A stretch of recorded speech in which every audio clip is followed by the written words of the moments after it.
बहुत धन्यवाद। सभी से मेरा निवेदन है कि वो अपना अपना स्थान ले ले।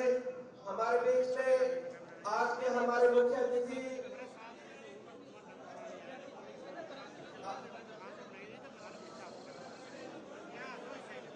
सभी अपना अपना स्थान ले ले।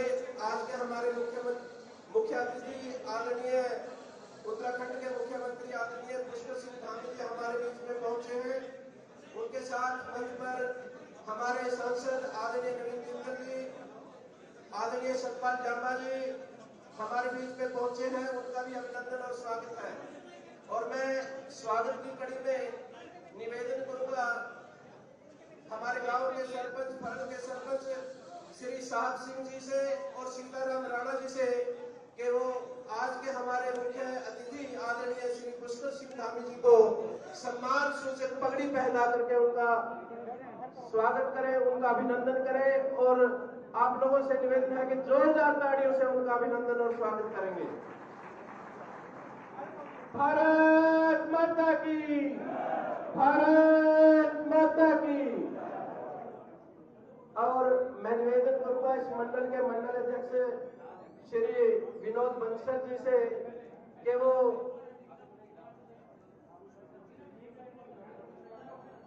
मैं इस मंडल के मंडल अध्यक्ष श्री विनोद बंसल जी, सुभाष अजवाड़ा जी से निवेदन करूंगा कि आज के मुख्य अतिथि श्री पुष्कर सिंह धामी जी को पुष्प देकर के उनका अभिनंदन और स्वागत करें। श्री नरेंद्र राणा और प्रदीप राणा जी से भी मैं निवेदन करूंगा कि वो हमारे सांसद श्री नवीन जिंदल जी को सम्मान सूचक पगड़ी पहना करके उनका अभिनंदन और स्वागत करें। प्रदीप राणा जी और नरेंद्र राणा जी।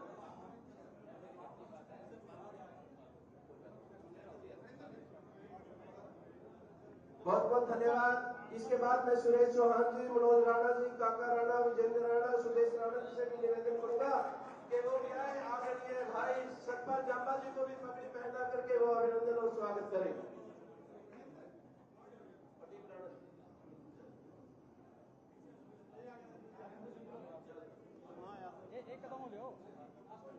बहुत बहुत धन्यवाद। इसके बाद मैं विक्रम राणा जी से निवेदन करूंगा कि वो शक्ति का प्रतीक तलवार भेंट कर करके उनका अभिनंदन और स्वागत करेंगे। भाई विक्रम राणा जी,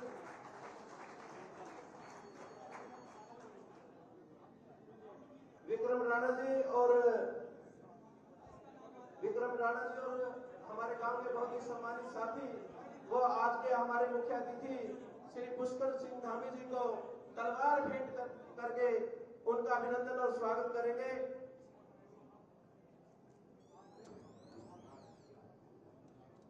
जोरदार तालियों से अभिनंदन और स्वागत करें। भारत माता की, भारत माता की। और मैं निवेदन करूंगा विक्रम जी से कि वो आदरणीय सांसद श्री नवीन जिंदल जी को भी तलवार भेंट करके उनका अभिनंदन और स्वागत करें। भाई सतपाल जांबा जी को भी तलवार भेंट करें। भारत माता की, भाई सतपाल जांबा, भाई सतपाल जांबा। बहुत बहुत धन्यवाद आप सभी का।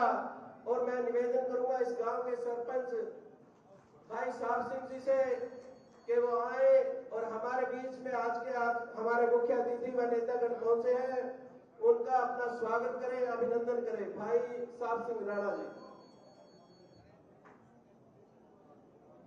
भारत माता की, भारत माता की जय गौ माता। आदरणीय माननीय सम्मान योग हमारे श्री पुष्कर सिंह धामी जी, उत्तराखंड के जो मुख्यमंत्री जी, मैं आपका पूरे फल छत्तीस यात्री की तरफ से आपका स्वागत करता हूं, धन्यवाद करता हूं। और यहाँ पर जो हमारे लोकप्रिय सांसद जी नवीन जिंदल, मैं उनका भी अपने गांव की तरफ से और पूरी ग्राम पंचायत फल की ओर से धन्यवाद करता हूं, स्वागत करता हूं। और हमारे बीजेपी पार्टी से जो प्रत्याशी श्री सतपाल जांबा जी, मैं उनका भी यहाँ पहुंचने पर धन्यवाद करता हूं, स्वागत करता हूं। और जितने भी भाई हमारे अपने जो अनुश्राव जी यहाँ आए, मैं उनका भी तहे दिल से धन्यवाद करता हूँ।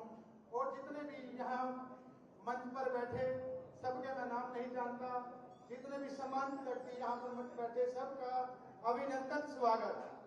और हमारे गांव से जो अपना सीजन का कीमती वक्त निकालकर जो यहाँ 2 घंटे से बैठे हैं, मैं पूरे भाईचारे का स्वागत करता हूँ, धन्यवाद करता हूँ, अभिनंदन करता हूँ। और हमारे पत्रकार जो हमारे पूरे इलेक्शन की और करिश्मेरी की पूरी जान है, मैं इनका भी तहे दिल से धन्यवाद करता हूँ। आदरणीय हमारे पुष्कर सिंह जी, मुख्यमंत्री जी, धोनी जी, यहाँ पर आने का एक अलग ही जोश मिला मेरी बिरादरी में। और आदरणीय नवीन जिंदल जी जो कि फल गांव से 2500 वोट लेकर फल वाला में जिताया था, और 3-4 आदरणीय जितने भी मेरे हल्के से आए बुजुर्ग नौजवान साथी यहाँ फल में आने के, उनका धन्यवाद करता हूँ, स्वागत करता हूँ। धन्यवाद। जय हिंद, जय भारत। बहुत बहुत धन्यवाद सरपंच साहब। हमारे बीच में उत्तराखंड से पूर्व राज्य मंत्री श्री विनय गुहेला जी भी हमारे बीच में पहुंचे हैं, उनका भी यहाँ अभिनंदन और स्वागत करता हूँ। हमारे बीच में हमारे दिलों में राज करने वाले हमारे सांसद आदरणीय नवीन जिंदल जी से भी मैं निवेदन करूंगा कि वो भी आए और फल गांव के लोगों से भाई सतपाल जांबा जी से वोट की अपील करें। आदरणीय नवीन जिंदल जी, जोरदार तालियों से। जय श्री राम। बहुत ही आदर और मान के योग उत्तराखंड के आज तक के सबसे युवा मुख्यमंत्री हमारे भाई पुष्कर सिंह धामी जी, एक बार जोरदार ताली बजाकर हम भरल गांव को जोरदार ताली बजाकर उनका स्वागत करें। यहाँ पर हमारे भाई सतपाल जांबा जी हमारे यहाँ से बहुत ही योग्य उम्मीदवार, बहुत ही लोकप्रिय उम्मीदवार। यहाँ पर आदरणीय श्री अरुण सराफ जी, भाई सुभाष जी हजवाना, ईशम सिंह जी साकरा, भाई कृष्ण शर्मा जी पीलनी, यहाँ के सरपंच साहब, मंच पर बैठे हुए सभी भारतीय जनता पार्टी के सभी वरिष्ठ नेतागण, पदाधिकारी, सबके नाम लोगों को समय अधिक लगेगा। परल के मेरे सभी सम्मानित बुजुर्गों, मेरे भाइयों, नौजवान साथियों, मैं तो आपको कई बार पिछले 4 महीने में कई बार आपके बीच में आ चुका। पहले आपसे वोट मांगने के लिए आया, आपने मुझे जिता करके मुझे सेवा का मौका दिया, जिससे नरेंद्र मोदी जी तीसरी बार प्रधानमंत्री बने। और उसके बाद मैं आपका धन्यवाद करने के लिए आया। और आज क्योंकि हमारे बहुत से सपने हैं, बहुत कुछ मैं करके दिखाना चाहता हूँ, उसके लिए हमें ताकत चाहिए। हम भारतीय जनता पार्टी में जितने भी हम साथी हैं, हमारी ताकत है जनता जनार्दन का आशीर्वाद, जनता जनार्दन का प्यार। वो आज हमसे आपसे मांगने के लिए हम आए हैं भाई सतपाल जांबा के लिए, क्योंकि मैं बताना चाहूंगा पुष्कर जी को कि सतपाल जी ने यहाँ पर एक मुहिम छेड़कर यहाँ पर लाखों पेड़, यहाँ हमारे 54 गांव है कुंडली हल्के के अंदर, 54 गांव के अंदर लाखों पेड़ लगाकर इन्होंने एक तरह का कीर्तिमान स्थापित किया। और फिर इन्होंने मोदी जी के बताए हुए रास्ते में चलकर स्वच्छता अभियान के अंतर्गत इन्होंने गांव-गांव को के अंदर स्वच्छता अभियान चालू किया। तो इनका गांव, जो खुद का गांव है जांबा गांव, वो हमारे हरियाणा के अंदर नंबर 1 गांव है स्वच्छता के नाम से। इसलिए मैं इनको बहुत मानता हूँ, लोग बहुत मानते हैं।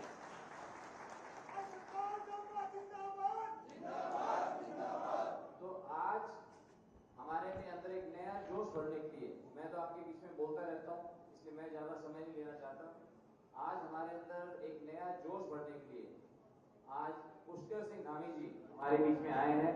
जैसे कि मैंने बताया, ये उत्तराखंड के आज तक के सबसे युवा मुख्यमंत्री हैं। ये मेरे चुनाव में भी आए थे, मेरे चुनाव में कैथल में आए थे। आकर के बहुत मुझे उससे लाभ हुआ था। आपके बहुत जानने वाले सिर्फ उत्तराखंड में नहीं, हरियाणा में बहुत जानने वाले आपके हैं। इसके लिए मैं पूरे संसदीय क्षेत्र की जनता की तरफ से मैं आपका धन्यवाद करता हूँ। कि जो आप मेरे चुनाव में भी आए और हरियाणा से इनका एक विशेष लगाव है, हरियाणा के लोगों का इनसे एक विशेष लगाव है, जिसके कारण जब भी हम इनको बुलाते हैं ये हमारे बीच में आते हैं। और आपको जान के खुशी होगी कि इनके नेतृत्व में उत्तराखंड के अंदर बहुत तरक्की हुई है।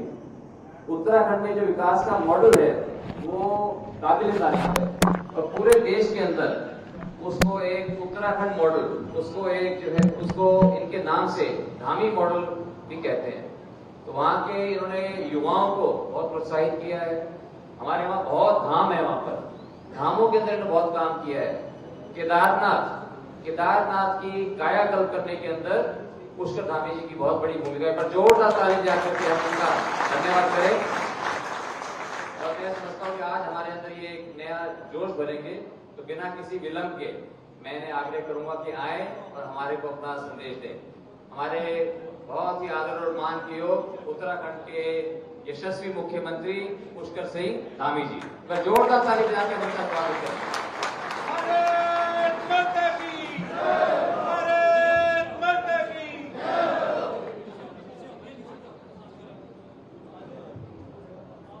भारत माता की जय, भारत माता की जय, मनसा माता की जय, 11 रुद्री महादेव की जय, जय श्री राम, जय श्री राम, जय श्री राम, महाराणा प्रताप अमर रहे।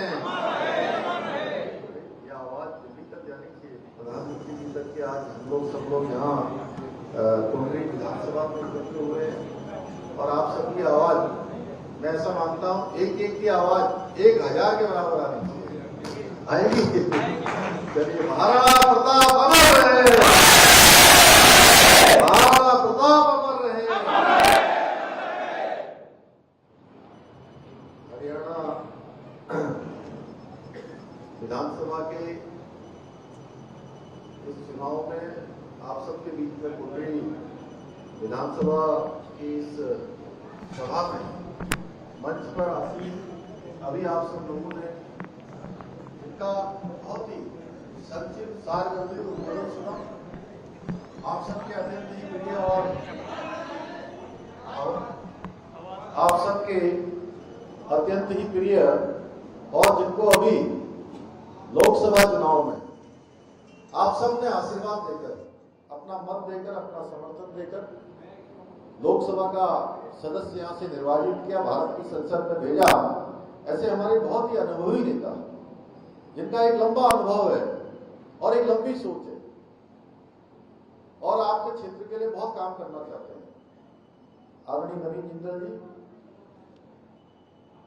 यहाँ के लोकप्रिय प्रत्याशी और जिनके बारे में अभी नवीन जी ने बताया कि एक बड़ा अभियान चलाकर पूरे क्षेत्र को एक नई दिशा देने का काम जो कर रहे हैं और आप सबके आशीर्वाद से जब विधानसभा के सदस्य निर्वाचित होंगे, हरियाणा में फिर से भाजपा की सरकार बनेगी, तो इस पूरे क्षेत्र को आगे ले जाने का काम करेंगे। आप सबके आशीर्वाद से श्री सतपाल जांबा जी हमारे यहाँ के प्रत्याशी, मनीष कटवाड़ जी जिलाध्यक्ष, सुभाष रजवाना जी पूर्व जिलाध्यक्ष, विनय रोहेला जी मेरे साथ उत्तराखंड से आए हैं, हमारे आपदा प्रबंधन के राज्य मंत्री हैं, ईश्वम सिंह जी जिला उपाध्यक्ष, विनोद बंसल जी, कृष्णा शर्मा जी, प्रदीप राणा जी, मनोज राणा जी, नरेंद्र राणा जी, प्रेम सरोही जी, हमारे सरपंच जी साहब सिंह एवं इस सभा में उपस्थित हमारे सभी बड़े बुजुर्ग,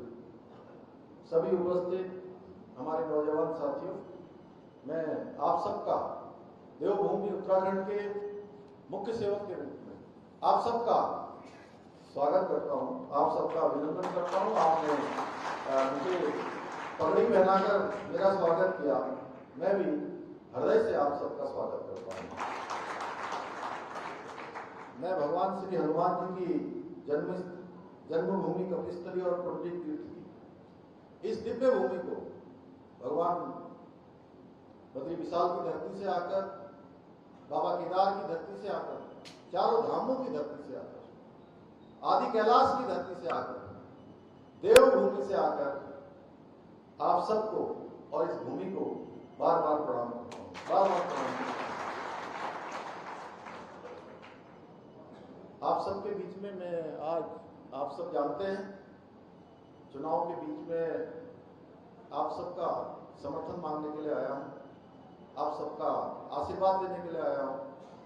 और हमारे पार्टी के प्रत्याशी, जिनको हमारे प्रधानमंत्री नरेंद्र मोदी जी की अध्यक्षता में केंद्रीय संसदीय बोर्ड ने आप सबके बीच में प्रत्याशी बनाकर भेजा है, भाई सतपाल जांबा जी, उन्हीं के लिए समर्थन मांगने के लिए आप सबके बीच में उपस्थित हुआ हूं। आप सब जानते हैं कि पिछले 30 वर्षों से इस सीट पर किसी न किसी निर्दलीय उम्मीदवार ये सीट जीती जाती है। यानी कि निर्दलीय उम्मीदवार आप जानते ही हैं, जीतने के बाद वो क्षेत्र के बारे में कम सोचते हैं और जिधर सरकार बनती है या जिधर उनको अपना फायदा दिखाई देता है, जहां भी गुणा भाग ज्यादा होता है, मोल भाव ज्यादा होता है, उस तरफ चले जाते हैं।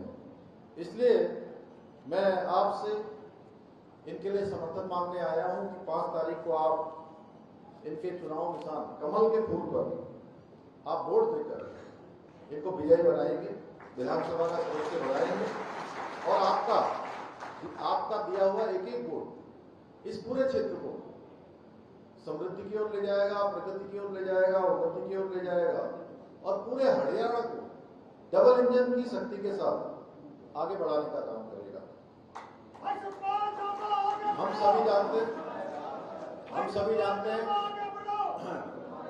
मैं हरियाणा में अनेक सभाओं में जा चुका हूं और एक बात, जो पहले लोग शुरुआत के दिनों में कांग्रेस के लोग बड़े भ्रम में थे, दूसरी पार्टियों के लोग बड़े भ्रम में थे कि यहाँ पर हमारी सरकार बनने वाली है। लेकिन मैं आपको बताऊं, मैं लगभग 10वीं सभा में आज आप सबके बीच में आया हूं और आपकी तरह ही जो ऊर्जा मुझे आप सब में दिखाई दे रही है, वो ऊर्जा मुझे पूरे हरियाणा के अंदर दिखाई दे रही है और मेरे मन में कोई संशय नहीं है। मैं आप सबके बीच में कह रहा हूं कि यहाँ पर डबल इंजन फिर से बनने वाला है, डबल इंजन लगने वाला है, फिर से कमल मिलने वाला है, भाजपा की सरकार बनने वाली है। और जो 10 सालों में जब लोग कहते हैं कि 10 सालों में क्या काम हुआ, 10 सालों में हरियाणा की तकदीर और तस्वीर बदलने का काम हुआ है। 10 सालों में हरियाणा अनेक क्षेत्रों में आगे गया है, बड़े बड़े राजमार्ग बने हैं, एलिवेटेड रोड बने हैं, अनेक नई योजनाएं आई हैं और साथ में माननीय प्रधानमंत्री जी के नेतृत्व में इस प्रकार से देश के अंदर एक से एक डिसीजन लिए गए, एक से एक ऐतिहासिक कार्य हुए, चाहे पूरे भारत के अंदर पूरे विश्व के अंदर भारत का मान सम्मान बढ़ाना हो, स्वाभिमान बढ़ाना हो, भारत की पहचान बढ़ानी हो, या आप दुनिया के अंदर आप 2014 से पहले की स्थिति को देखिए। 2014 से पहले मैं बात इसलिए कह रहा हूं कि हम सब लोग महाराणा प्रताप को अपना आदर्श मानते हैं, जिन्होंने घास की रोटियां खाना स्वीकार किया, लेकिन उन्होंने झुकना स्वीकार नहीं किया, मान सम्मान के साथ समझौता करना स्वीकार नहीं किया। भाई इस नीति और नीति पर चलने वाले लोग हैं। इसी प्रकार से हमारे प्रधानमंत्री मोदी जी के नेतृत्व में पूरी दुनिया के अंदर हमारा मान सम्मान बढ़ा है। 2014 से पहले भारत की पहचान एक दप्पू भारत के रूप में थी, एक पिछलक्कू भारत के रूप में थी और विश्व के बड़े बड़े मंचों पर हम अपने हितों की बात भी नहीं कर पाते थे भाइयों, और हमारी पहचान बन गई थी कि हम पीछे रहते हैं, दबे हुए रहते हैं, अपनी बात भी नहीं कह पाते। ऐसे दब्बू भारत और पिछलक्कू भारत से निकालकर दुनिया का सिरमौर भारत बनाने की दिशा में हमारे प्रधानमंत्री मोदी जी ने पूरे भारत को आगे बढ़ाने का काम किया, एक पहचान देने का काम किया। आज दुनिया के अंदर कोई घटना होती है तो लोग भारत के रुख का इंतजार करते हैं। आप याद करिए, रूस यूक्रेन युद्ध हो रहा था। रूस यूक्रेन युद्ध के समय में किस प्रकार से जब हमारे देश के लगभग 30,000 के लगभग हमारे छात्र वहां फंस गए थे, आपके हरियाणा के भी फंसे होंगे, उत्तराखंड में भी फंसे थे, पूरे देश भर के फंसे हुए थे। उन छात्रों को जब वहां से निकालना था तो हमारे प्रधानमंत्री जी ने रूस और यूक्रेन दोनों के राष्ट्रपतियों से बात करी और 4.5 घंटे का युद्ध विराम कर दिया। 30,000 हमारे बच्चे सुरक्षित जो है यूक्रेन की सीमा से बाहर आ गए और हमारे बच्चे ही नहीं, वो भी हमारे पड़ोस में जो दिन रात हमको कोसने का काम करते हैं, उनको भी वहां से बाहर निकलने के लिए भारत का तिरंगा अपने कंधे पर लेना पड़ा भाइयों बहनों। ये हमारे तिरंगे की शान आज पूरे देश के अंदर बढ़ी है।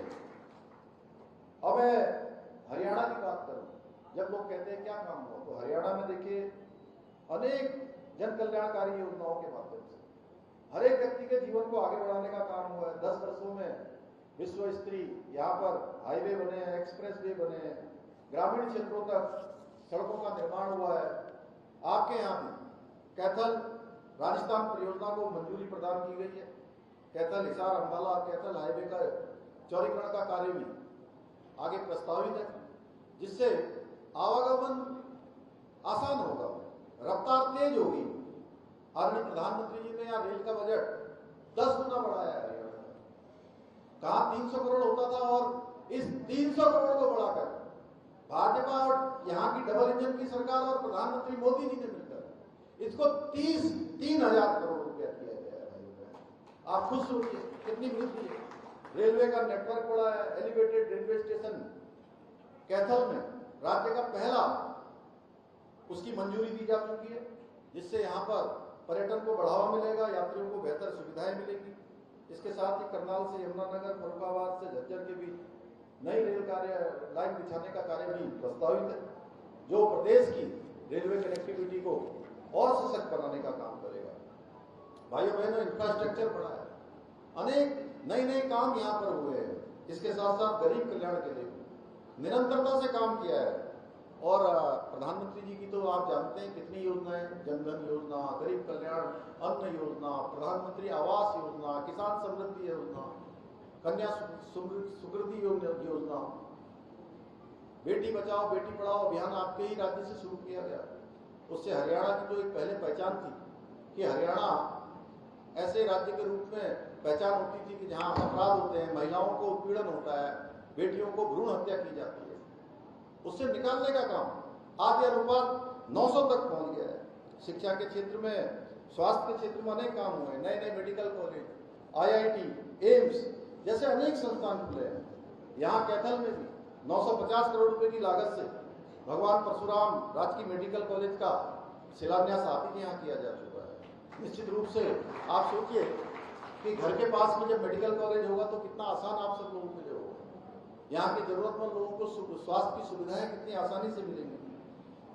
इसके साथ ही हरियाणा की जो हमारी सरकार, इस सरकार ने सांस्कृतिक विरासत के लिए, यानी कि हमारा विकास भी आगे बढ़ना चाहिए, विरासत भी आगे बढ़नी चाहिए, हमारी संस्कृति भी आगे बढ़नी चाहिए, इसका संकल्प लेकर यहाँ श्री कृष्ण सर्किट गीता स्त्री ज्योतिसर में आधुनिक अनुभव केंद्र का निर्माण कराया जा रहा है। किसान भाइयों के लिए जो पहले 6,000 की धनराशि थी, 15,000 रुपए प्रति एकड़ करने का काम फसल खराब होने पर यह भी सरकार ने किया। 24 फसलों को MSP देने का जो संकल्प है उसको आगे बढ़ाया जाएगा। भाइयों बहनों, एक तरफ जहां भाजपा की सरकार है, मोदी जी हैं, स्पष्ट विजन वाली सरकार है जो हरियाणा को आगे बढ़ाने का काम, और पार्टी बाद में, राजनीति बाद में, लेकिन सबसे पहले देश होना चाहिए, देश आगे बढ़ना चाहिए। इस संकल्प के साथ भाजपा काम कर रही है, प्रधानमंत्री मोदी जी काम कर रहे हैं। ऐसा ट्रैक रिकॉर्ड कि 10 सालों में एक भी भ्रष्टाचार का मामला कहीं सामने नहीं आया भाई। वहीं दूसरी तरफ कौन से लोग हैं जो आज हमारे सामने खड़े हैं, उसमें कांग्रेस, इंडी गठबंधन के लोग, और जो जनता को ठगने के लिए कभी हरियाणा में एकजुट होकर चुनाव लड़ते हैं, दिल्ली में एक साथ चुनाव लड़ते हैं, हरियाणा में अलग लड़ते हैं, पंजाब में अलग लड़ते हैं। जब इनको जैसा जैसा मौका लगता है कि आप पार्टी, कांग्रेस पार्टी एक में मिल जाते हैं, कभी अलग अलग होने का ढोंग करते हैं। लेकिन मैं आप सबसे कहने के लिए आया हूं कि आपको इनके बहकावे में नहीं आना है। ये लोग सिर्फ अलग होने का झूठ और भ्रम फैलाते हैं। असलियत में अगर ये इनको घपले करने हैं, घोटाले करने हैं, तो ये घपले और घोटालों में एक दूसरे के पक्के साथीदार हैं, पक्के पटीदार जैसे हैं भाइयों बहनों। आप सब जानते हैं कांग्रेस के शासन में हरियाणा की स्थिति कितनी दयनीय हो गई थी। मुख्यमंत्री बनने वाले नेताओं ने विकास को केवल अपने अपने क्षेत्रों तक सीमित कर दिया, यानी कि वो पूरे प्रदेश के मुख्यमंत्री न होकर वो केवल और केवल अपनी विधानसभाओं तक के मुख्यमंत्री हुआ करते थे भाइयों बहनों। राज्य भर की जो जनता है दूसरे स्तरों की, वो अपने आप को ठगा हुआ महसूस करती है। उनके शासन में लूट का ये आलम था कि शायद ही कोई क्षेत्र बचा हो जहां लूट नहीं होती थी, जहां अपराध नहीं होते थे, जहां भ्रष्टाचार नहीं होता था।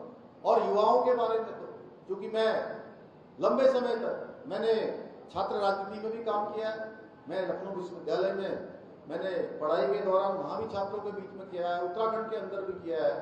तो मैं एक बात जानता हूं कि आज अगर युवा नौजवान, हमारे घर के बेटे, हमारे नौनिहाल आने वाला भविष्य अगर किसी से सबसे ज्यादा प्रभावित होता है तो वह जब उसकी योग्यता और क्षमता के साथ अन्याय होता है भाई बहनों। यानी कि जो उनको नौकरी मिलनी चाहिए, उनकी पढ़ाई के आधार पर गरीब माता पिता के बेटे और बेटियों को मिलनी चाहिए, वो नौकरी हरियाणा में किसको मिलती थी? वो नौकरी हरियाणा में मिलती थी पर्ची और खर्ची वालों को मिलती थी। हरियाणा की ये सरकार थी। इस पर्ची और खर्ची के सिस्टम को बंद करने का काम यहाँ की भाजपा की सरकार ने किया, डबल इंजन की सरकार ने किया। जब लोग कहते हैं क्या किया, इसी प्रकार से ट्रांसफर पोस्टिंग एक उद्योग यहाँ पर हुआ करता था और उस उद्योग को बंद करने का काम भी यहाँ की सरकार ने किया। हुड्डा सरकार ने कांग्रेस के शाही खानदान के ऐशो आराम के लिए हरियाणा को कर्जदार बनाने का पूरा काम किया, जनता को कंगाल बना दिया भाई। कितनी दामाद जी को जमीनें दी गई यहाँ पर हम लोग भली बात ही जानते हैं, किसी से छुपा हुआ नहीं है।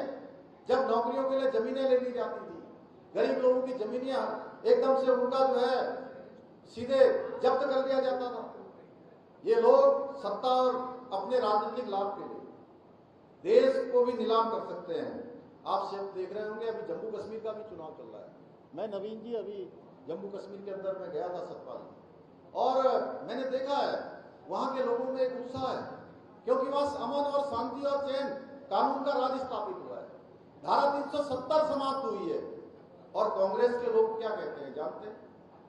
कांग्रेस के लोग उस नेशनल कॉन्फ्रेंस के साथ वहां पर चुनावी समझौते में चुनाव लड़ रहे हैं। चुनाव के मैदान में जो फारूक अब्दुल्ला की पार्टी कहती है कि अगर हमारी सरकार आएगी तो हम धारा 370 को समाप्त कर देंगे, फिर से धारा 370 लागू कर देंगे भाइयों बहनों। यानी कि जो धारा 370 हमारे प्रधानमंत्री मोदी जी ने देश की आजादी के बाद जो संकल्प था कि देश के अंदर एक विधान होना चाहिए, देश के अंदर एक प्रधान होना चाहिए, देश के अंदर एक किसान होना चाहिए, उसको जो प्रधानमंत्री मोदी जी के नेतृत्व में, भारत माता के लाल नरेंद्र मोदी जी के नेतृत्व में जिसको लागू किया गया, ये नेशनल कॉन्फ्रेंस और कांग्रेस के लोग कश्मीर में जाकर कहते हैं हम उसको वापस ले लेंगे, हम उन आतंकवादियों को जेलों से छोड़ देंगे, अलगाववादी जिहादियों को, पत्थरबाजों को जेलों से छोड़ देंगे। भाइयों बहनों, चाहे ये हरियाणा हो, ये वीर भूमि है, या उत्तराखंड हो, वह भी वीर भूमि है। वहां के हमारे रणबांकुरे सेना के अंदर अपना योगदान देते हैं भाइयों बहनों। और 40,000 से ज्यादा सैनिकों ने उस कश्मीर को बचाने के लिए अपनी शहादत दे दी, अपना बलिदान दे दिया। वो शहादत उनकी जो है कुछ दिखाई नहीं देती। यानी कि इनको सबसे ज्यादा अगर कुछ दिखाई देता है, वोट दिखाई देते हैं, सत्ता दिखाई देती है भाइयों बहनों। इसलिए मैं आप सबसे कहने के लिए आया हूं कि जो भ्रष्टाचार की जननी जाने वाली कांग्रेस के काले कारनामों के दम पर जो उनके पद चिन्हों पर चलने वाली उनसे जन्मी हुई आम आदमी पार्टी, वो उसने आज भ्रष्टाचार के मामले में कांग्रेस को भी पीछे छोड़ दिया है। भ्रष्टाचार पर झाड़ू लगाएंगे ऐसा दावा करके सत्ता में आए। इन्होंने भ्रष्टाचार पर तो झाड़ू लगाए नहीं, लेकिन आम आदमी की जनता की मेहनत की कमाई पर ही इन्होंने झाड़ू फेंक दिया भाई बहनों। ये झूठ बोलने में कांग्रेस से भी आगे निकल गए हैं। कई योजनाओं का इन्होंने दिल्ली में प्रचार किया है, लेकिन काम कुछ नहीं किया। यमुना नदी साफ करेंगे, मोहल्ला क्लिनिक खोलेंगे, दिल्ली में प्रदूषण को कम करने के लिए, झीलों का शहर बनाने के लिए बड़ी बड़ी बातें की, और इन सारी योजनाओं झूठ और भ्रम का मायाजाल बनकर रह गई है। केजरीवाल ने दिल्ली की झीलों को शहर बनाने का वादा किया था और पूरी दिल्ली को ही पानी में डुबो दिया भाइयों बहनों। किस तरह से यमुना जी को पूरी तरह से प्रदूषित कर दिया है भाइयों बहनों। सत्ता हासिल करने के लिए ये किसी हद तक जा सकते हैं, चुनावी फंड के लिए ये, और तो और देशद्रोहियों से साठगांठ करने, उनसे चंदा लेने में भी पीछे नहीं रहते हैं। ये प्रश्न केवल मेरा नहीं है कि मैं बोल रहा हूं, ये प्रश्न इनका सतपाल जी का नहीं है, मंच पर बैठे हुए लोगों का नहीं है, ये प्रश्न हम सबका है। इसका उत्तर हमको जरूर खोजना चाहिए कि हम किन पार्टियों का हमें समर्थन करना चाहिए, किसको आगे बढ़ाना चाहिए। भाइयों बहनों, ऐसे लोगों से हमें सावधान रहना चाहिए। इनके असली चेहरे क्या है उनको पहचानना चाहिए। भाइयों बहनों, आपको ये सुनिश्चित करना होगा कि तुष्टीकरण और भ्रष्टाचार की राजनीति वाले जो दल हैं, जो केवल वोट बैंक के लिए काम करते हैं, उनको सत्ता से दूर रखना चाहिए। इन दलों ने अपने स्वार्थ पूर्ति के लिए प्रदेश का जो विकास है वो हमेशा अवरुद्ध किया है और भाजपा ने हमेशा हमेशा प्रदेश को सर्वोच्च रखा है, विकास को प्राथमिकता दी है, विकास जनता के कल्याण को उन्होंने सर्वोच्च प्राथमिकता दी है। और इसी के लिए हरियाणा के आगे के विकास के लिए, हरियाणा को आगे बढ़ाने के लिए एक रोड मैप तैयार किया है, जिससे कि हरियाणा जिस तेज गति से आगे बढ़ रहा है और तेजी से आगे बढ़े। हमारी सरकार, नई सरकार, हर बेटी को लाडो लक्ष्मी योजना के तहत प्रतिमाह 2100 रुपए की आर्थिक सहायता प्रदान करेगी। भाई, ये संकल्प हमारे घोषणा पत्र में लिया गया है, जिससे हमारी महिलाओं की सुरक्षा भी होगी, सशक्तिकरण भी होगा। 10 नए अत्याधुनिक शहर बनाए जाएंगे, जिससे 5 लाख तक का रोजगार जो है सृजन होगा। आयुष्मान योजना, जिसमें प्रधानमंत्री मोदी जी ने पूरे देश के लिए लागू की, जिसमें अभी तक 5 लाख रुपए 1 साल के मिलते हैं। अब हरियाणा की नई नायब सिंह सैनी जी के नेतृत्व में बनने वाली सरकार इसको 5 लाख रुपए से 10 लाख रुपए करेगी। 3 लाख रुपए तक का ब्याज मुक्ति कृषि ऋण उपलब्ध कराने का भी संकल्प लिया है। और 24 जो फसलें हैं जिनका MSP पर जो खरीद है वो जारी रखने का भी संकल्प लिया गया है, जिससे हमारे किसान भाइयों का उनके हित सुरक्षित रहेंगे। हमारी सरकार, नई सरकार पारदर्शी तरीके से, वो पर्ची खर्ची का सिस्टम तो हमेशा के लिए चला ही गया है। अब 2 लाख लोगों को योग्यता और क्षमता के आधार पर गरीब माता पिता के बेटे बेटियों को नौकरी देने का काम भी हमारे संकल्प पत्र में संकल्प लिया गया है। अग्निवीर योजना के बारे में, जिसके बारे में तमाम प्रकार की भ्रांतियां विपक्ष ने पूरे लोकसभा में और अभी विधानसभा में इस बात को उठाते हैं, लेकिन हमारे प्रधानमंत्री जी ने, हमारे गृह मंत्री जी ने, रक्षा मंत्री जी ने और आपके मुख्यमंत्री नायब सिंह सैनी जी ने हमारे सामने संकल्प रख दिया है, बार बार बातें कह दी है कि अग्निवीर में जो भी अपनी सेवा देकर आएंगे उन सबको सशस्त्र सीमा सुरक्षा बलों में, BSF में, ITBP में, SSB में, CRPF में और हरियाणा राज्य की विभिन्न सेवाओं में पक्की नौकरी दी जाएगी। भाइयों बहनों, एक को भी जो है खाली नहीं बैठने दिया जाएगा। अव्वल बालिका योजना में जो हमारे ग्रामीण क्षेत्र के कॉलेज आने वाली प्रत्येक बेटी को स्कूटी प्रदान की जाएगी, जिससे कि उसकी शिक्षा अनवरत रूप से चलती रहे। OBC, ST और ST के विद्यार्थियों को मेडिकल और इंजीनियरिंग की पढ़ाई के लिए छात्रवृत्ति दी जाएगी, जिससे क्षेत्र में समान अवसर शिक्षा के अर्जित होंगे। हरियाणा के विकास को और समृद्धि को जारी रखने के लिए मैं आप सबसे कहने के लिए आया हूं और मुझे पूरा भरोसा है आप सबको देखकर कि आप सब लोग इस विधानसभा से सतपाल जी को जिताने जा रहे हैं। जिता रहे हैं सतपाल जी को? चलिए दोनों हाथ उठा के बताइए जोर से कि जिता रहे हैं। मुझे पूरा भरोसा है कि आप सब लोग,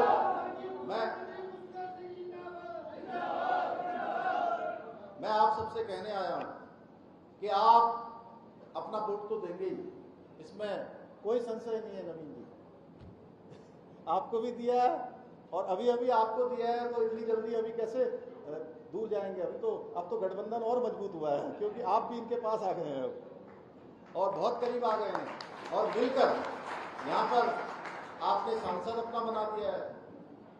अब आप अपना विधायक बना दीजिए, दिल्ली की सरकार बना दी है, अब हरियाणा की भी सरकार बना दीजिए, डबल इंजन लग जाएगा तो हमारे सब विकास के काम पूरे हो जाएंगे।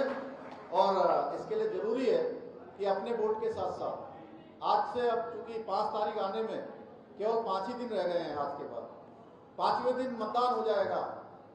आप सबको, एक एक व्यक्ति को, मैं ऐसा मानता हूं, मैंने जैसे शुरू में जब आपसे मैं जय घोष करवा रहा था तब मैंने आपसे कहा कि आप सब यहाँ पर एक व्यक्ति नहीं है, एक व्यक्ति 1000 के बराबर है। तो आपने देवभूमि से मैं भी आ गया हूं, जहां जब मुझे लोग कहते हैं कि कितने देवस्थान हैं, कितने देवस्थान हैं, मैं कहता हूं कि जिधर आपकी नजर जाएगी हर पहाड़ पर, हर स्थान पर, हर जंगल में, वनों से आच्छादित, नदियों से आच्छादित, देवों से आच्छादित, पर्वतों से आच्छादित, जहां भी नजर जाएगी वहां देवता ही देवता दिखाई देते हैं। उन देवताओं के बीच में से आपका आशीर्वाद लेने के लिए मैं आया हूँ। मुझे पूरा भरोसा है कि आप लोग जो है इतनी गर्मी में आए हैं, ऐसे तपस हो रही है, उमस हो रही है, उसमें आप बड़ी संख्या में आए हैं। तो मैं आपसे जरूर निवेदन करूंगा कि आप लोग 5 तारीख को अपने वोट के साथ साथ अपने आसपास नातेदार, रिश्तेदार, जानने वाले, पहचानने वाले, क्योंकि आपका एक वोट की वो कीमत है जिससे आपके क्षेत्र का विकास होना है। 5 साल के लिए आपका प्रतिनिधि चुना जाना है। और भारतीय जनता पार्टी आप जानते हैं आज पूरे विश्व की सबसे बड़ी पार्टी है। हमारी कार्यशैली है, हमारी पार्टी की एक कार्य संस्कृति है कि हम जो कहते हैं वो करते हैं और हमारे लिए अपना हित सबसे अंत में होता है। पहला हित हम राष्ट्र प्रथम मानकर काम चलते हैं। उसी राष्ट्र प्रथम मानकर आपके बीच में सतपाल लांबा जी को प्रत्याशी बनाया गया है और निश्चित रूप से ये आपकी उम्मीदों पर खरा उतरेंगे। आप सबका आशीर्वाद इनको मिले, इतना ही आप सबसे निवेदन करते हुए मैं अपनी बात समाप्त करता हूँ। बहुत बहुत धन्यवाद।